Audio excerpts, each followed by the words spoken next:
Hello everyone.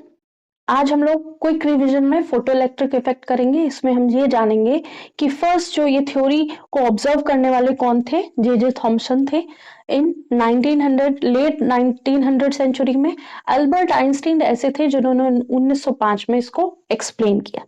यहाँ पर हम ये समझेंगे जब भी लाइट रेडिएशन किसी मेटल के ऊपर पड़ेंगी तो वो इलेक्ट्रॉन को इजेक्ट आउट कर देंगे। इजेक्ट आउट मतलब बाहर निकाल देंगे। निकालने के बाद अगर इस फ्रीक्वेंसी में ज्यादा मतलब इस इलेक्ट्रॉन को निकालने के बाद भी कुछ एनर्जी बच जाती है तो वो इलेक्ट्रॉन क्या हो सकता है, काइनेटिक एनर्जी में कन्वर्ट करके उस फ्रीक्वेंसी को सरफेस से बाहर चला जाएगा। सपोज अगर 10 फ्रीक्वेंसी का आ रहा है रेडिएशंस और इस इलेक्ट्रॉन को 8 की नीड है तो 8 इसने इजेक्ट आउट में एनर्जी ले ली और जो 2 रिमेनिंग बचा वो उसने काइनेटिक एनर्जी में चेंज कर दिया। अगर इस फ्रीक्वेंसी से 8 जो इलेक्ट्रॉन को रिमूव करने के लिए जो एनर्जी चाहिए वो 8 से कम है तो हमारा इलेक्ट्रॉन कभी रिमूव नहीं होगा। ये लाइट रेडिएशंस क्या होती है, लाइट जो इंसिडेंट लाइट जो आ रही होगी वो कैसी होगी, वो क्वांटा के फॉर्म में होगी। ठीक है, ये हम क्वांटम थ्योरी में पढ़ते हैं और यही बेसिस था एक तरह से क्वांटम थ्योरी के लिए। ठीक है, तो जो मिनिमम फ्रीक्वेंसी होगी to remove the electron from the metal या फिर minimum frequency of incident line होगी उसी को हम थ्रेशोल्ड फ्रीक्वेंसी कहेंगे। क्या कहेंगे? थ्रेशोल्ड फ्रीक्वेंसी कहेंगे। और थ्रेशोल्ड फ्रीक्वेंसी को हम एच न्यू से रिप्रेजेंट करेंगे। ठीक है, ठीक है।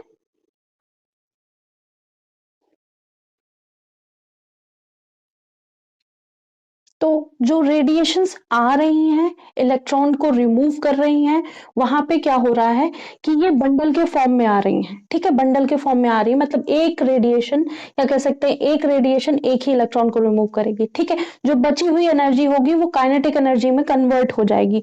ठीक है, kinetic energy of ejected electron is independent of intensity of incident light. मतलब जितनी भी लाइट आ रही हैं उस पर डिपेंड नहीं करेगी, मतलब केवल उस पर डिपेंड करेगी एक जो रेडिएशन उसके लिए आई है, उसने उसको इलेक्ट्रॉन को रिमूव किया है उसी पे डिपेंड करेगी और किसी पे नहीं डिपेंड करेगी। लेकिन ऑफ इलेक्ट्रॉन्स, कितने number of electron eject out होंगे फ्रॉम द मेटल सरफेस, वो डिपेंड करेगा इंटेंसिटी ऑफ इंसिडेंट रेडिएशन, मतलब कितनी रेडिएशन आ रही हैं उस पर डिपेंड करेगा कि कितने नंबर ऑफ इलेक्ट्रॉन्स रिमूव हुए हैं। अब ये रेडिएशन एक परफेक्ट फ्रीक्वेंसी की होगी या कह सकते हैं कि मिनिमम फ्रीक्वेंसी की होगी। जो थ्रेशोल्ड फ्रीक्वेंसी होगी एच न्यू वो 5 प्लस हाफ mv स्क्वायर के बराबर होगी।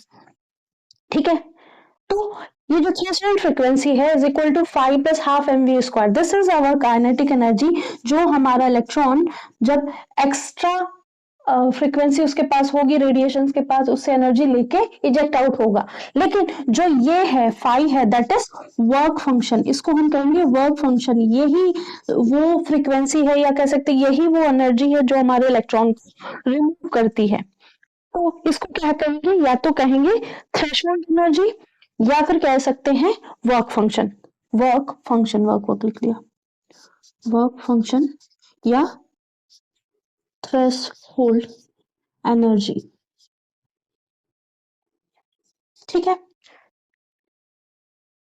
तो यहां पे जो फाई है उसको हम ऐसे लिख सकते हैं H nu is equal to 5 plus half mv square, और इसको हम लिख सकते हैं H nu naught plus half mv square. मतलब अगर कोई फ्रीक्वेंसी या कोई रेडिएशन आ रही है, उसने हमारा इलेक्ट्रॉन इजेक्ट किया है, तो अगर ये और ये बराबर है और कोई भी काइनेटिक एनर्जी नहीं देखने को मिल रही है इलेक्ट्रॉन में, तो मतलब जो हमारी थ्रेशोल्ड फ्रीक्वेंसी है वो वर्क फंक्शन के इक्वल है। ठीक है, हमारा इलेक्ट्रॉन जस्ट इजेक्ट आउट होके सरफेस के ऊपर रखा होगा।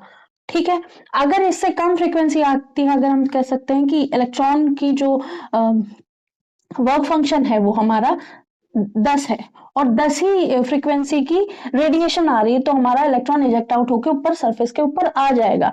अगर हम 12 की रेडिएशन भेज रहे हैं, जो थ्रेशोल्ड फ्रीक्वेंसी है वो 12 की आ रही है, तो 10 तो इसने वर्क फंक्शन में यूज कर लिया, मतलब इजेक्ट आउट होने में यूज कर लिया, और जो 2 बचा वो उसका काइनेटिक एनर्जी में कन्वर्ट हो जाएगा। ठीक है, अगर इससे की कम की आती है, अगर 8 की आती है हमारी और इसकी 10 की वैल्यू, तो electron will not eject out from the surface of the metal. तो जो कॉन्सेप्ट था वो क्लोन किया था अल्बर्ट आइंस्टीन ने 1905 में। यहां से ही हमारा फोटोन जो एक डिस्क्रीट पैकेट ऑफ एनर्जी की तरह बिहेव करता है वो पता चला था। ये अल्बर्ट आइंस्टीन को इसी थ्योरी में 1921 में नोबेल मिला था। ठीक है, 1921 में नोबेल प्राइज मिला था फिजिक्स के लिए। यहां से ही क्लासिकल और क्वांटम जो थ्योरीज थी, क्वांटम और क्लासिकल थ्योरीज थी, वो प्रिडिक्ट करी जा सकती और वेव दोनों की तरह बिहेव कर रहा है। तो हम यहाँ पे एक तरह से डिमॉन्स्ट्रेट कर पाए कि light behave as particle, photon की तरह। ठीक है, नॉट जस्ट वेव। तो लाइट वेव की तरह हमेशा नहीं बिहेव कर रही है, पार्टिकल की तरह भी बिहेव कर रही है। ठीक है, और यहां से फाउंडेशन बना एक तरह से क्वांटम मैकेनिक्स का। ठीक है, और अगर इसकी एप्लीकेशन देखेंगे तो आपको सोलर सेल, फोटो इलेक्ट्रॉन्स और सेंसर्स में देखने को मिलेगा, इलेक्ट्रॉन माइक्रोस्कोप में देखने को मिलेगा, एस्ट्रोनॉमी में देखने को मिलेगा। ठीक है, तो होप सो ये समझ में आया होगा।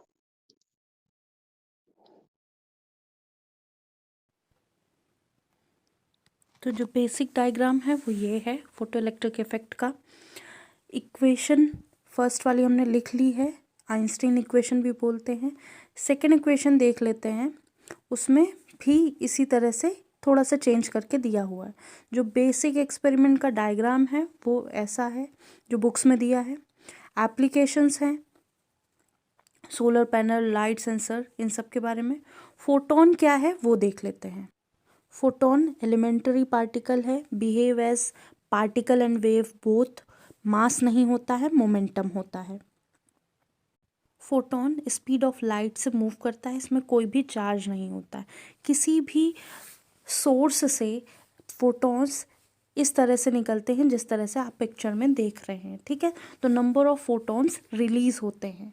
होप सो ये टॉपिक समझ में आया होगा। आज के लिए इतना ही। Thank you.